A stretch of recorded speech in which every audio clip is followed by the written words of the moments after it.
Perkenalkan, nama saya Tevan Ujitko Febriolado.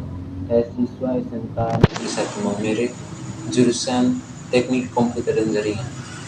Pada kesempatan kali ini, saya akan membawakan sebuah renungan Injil dari masa Prapaskah kelima.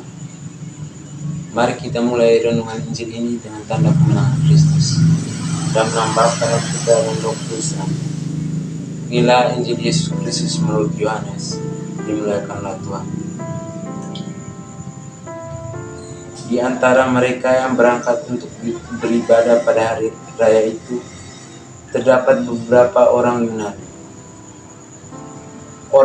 Orang itu pergi kepada Filipus yang berasal dari Betsaida di Galilea, lalu berkata kepadanya, "Tuhan, kami ingin bertemu dengan Yesus." Filipus pergi memberitahukannya kepada Andreas. Andreas dan Filipus menyampaikan pula kepada Yesus. Tetapi Yesus menjawab mereka, katanya, "Telah tiba saatnya Anak Manusia dimuliakan. Aku berkata kepadamu, sesungguhnya jikalau biji gandum tidak jatuh ke dalam tanah dan mati, ia tetap satu biji saja. Tapi jika ia mati, ia akan menghasilkan banyak buah. Barang siapa mencintai nyawanya, ia akan kehilangan nyawanya. Tetapi barang siapa tidak mencintai nyawanya di dunia ini, ia akan memeliharanya untuk hidup yang kekal. Barang siapa melayani aku, ia harus mengikuti aku, dan di mana aku berada, di situ pun pelayanku akan berada. Barang siapa melayani aku, ia akan dihormati Bapa." Sekarang jiwaku terharu, dan apakah yang akan kukatakan? Bapa, selamatkan aku dari saat ini. Tidak, sebab itulah aku datang ke dalam saat ini. Bapa, muliakanlah namamu. Maka terdengarlah suara dari sini. Aku telah memuliakannya, dan aku telah memuliakannya lagi. Orang banyak yang berdiri di situ dan mendengarnya berkata bahwa itu bunyi guntur. Ada pula yang berkata, seorang malaikat telah berbicara dengan dia. Jawab Yesus, "Suara itu telah terdengar bukan oleh karena aku, melainkan oleh karena kamu." Sekarang berlangsung penghakiman atas dunia ini. Sekarang juga penguasa dunia ini akan dilemparkan keluar, dan apabila aku ditinggikan dari bumi, aku akan menarik semua orang datang kepadaku. Ini dikatakannya untuk menyatakan bagaimana caranya ia akan mati. Demikianlah Injil Tuhan. Terpujilah Kristus.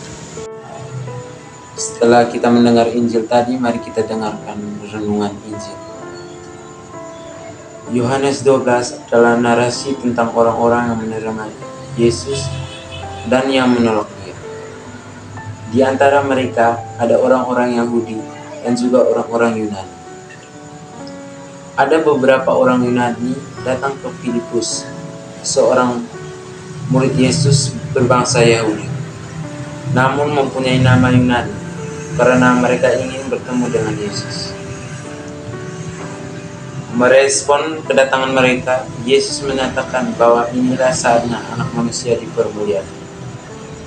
Kedatangan orang Yunani bagi Yesus menjadi petunjuk bahwa masa pelayanan Yesus pada bangsa Yahudi sudah berakhir, dan banyak penolakan, dan ia akan diterima oleh bangsa-bangsa bukan Yahudi.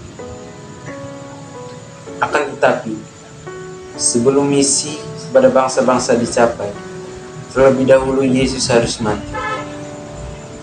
Ia menggambarkan dirinya seperti satu biji gandum yang mati di dalam tanah, akan tumbuh dan akan menghasilkan banyak buah. Kematiannya adalah bentuk pemuliaan bagi dia. Bagi orang yang menolaknya, kematian yang akan diganjar kepadanya adalah suatu kehinaan. tetapi di hadapan Allah itulah saat Bapa memuliakan. Dan bagi Yesus, kematian yang hina itu menjadi cara Allah untuk menarik semua orang datang kepadanya.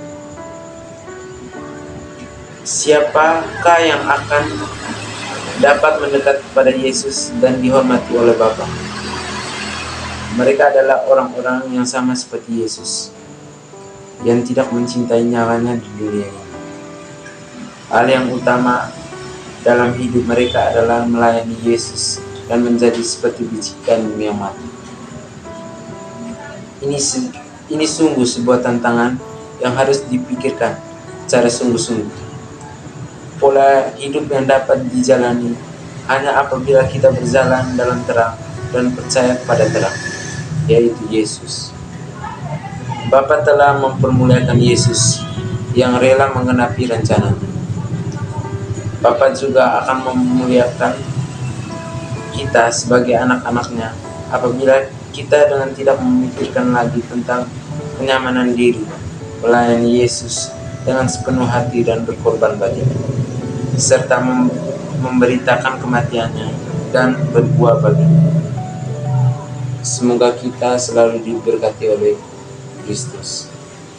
Dalam nama Bapa dan Putra dan Roh Kudus.